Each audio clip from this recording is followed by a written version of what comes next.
What's going on YouTube? It's Andrew with another episode of Import Custom Mods, and today I'm going to show you how to take the alternator off of a 2000 to 2003 Mazda Protege 2.0. It's going to look a lot easier because it's on a stand. Usually the frame rail is right there, so you can't really get much room. It should be a lot easier to show you guys how to do it though. Now normally this would be a lot harder to do with it in the car, which is a nice part about me showing you guys how to do it. So, because I have two of these cars and motors, I can show you guys where it would be on the car and why I'm showing you on the stand instead. So, back down in there, where you can't even see, is the alternator. You'd have to take off this bar if you have it, which not all models came with it, only the wagons. And you'd have to take off the cruise control and move it off to the side. And then you still have barely any room down in there. I don't even think you can see that on camera, but reference point, there's the engine mount, dipstick, back in that dark hole, which I'll show you. So there's the engine mount, there's the dipstick, right down in there. So that's why it sucks. I'll show you guys. So besides all that fancy jazz, you're pretty much going to need a 12mm and 14mm wrench, ratcheting wrench preferably.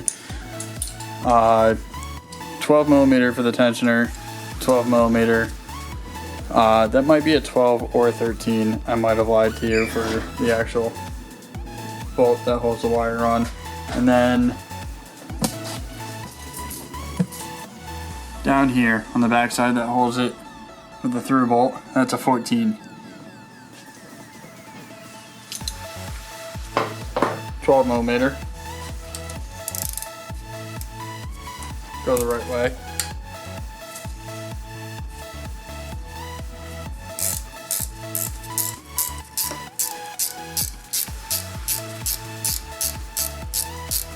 Now, you also want to loosen the tensioner, which you loosen this one first, and then that moves the alternator in and out.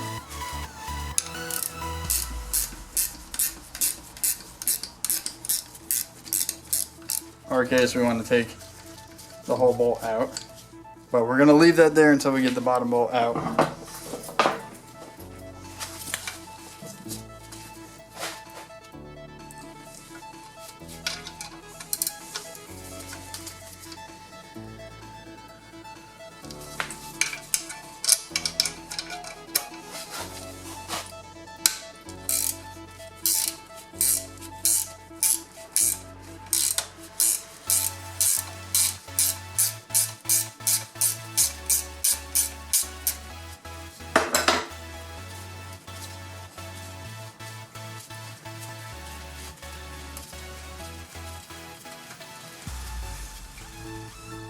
Now that the bottom bolt's loose, this will move if we take this bolt out the side.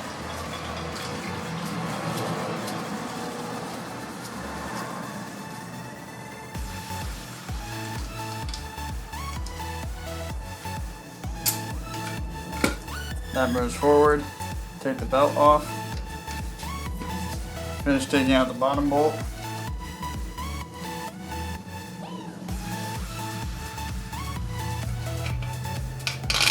Which you normally have to go underneath for, but we have it on a stand. There you go. Alternator removed.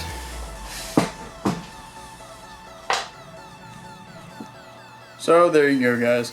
Another video on how to remove a 2000 to 2003 Mazda Protege alternator. Works on the 1.6s and 1.8s as well. It's pretty much simple. It's a little hard on the car. I mean, once you move everything out of the way, it kind of helps out. The one bolt you have to go underneath for, that's not that bad. There's still a lot of room if you have no splash guards there. If you like this video, give it a thumbs up. If you have any questions, leave it in the comments below. If you guys like these videos, let me know.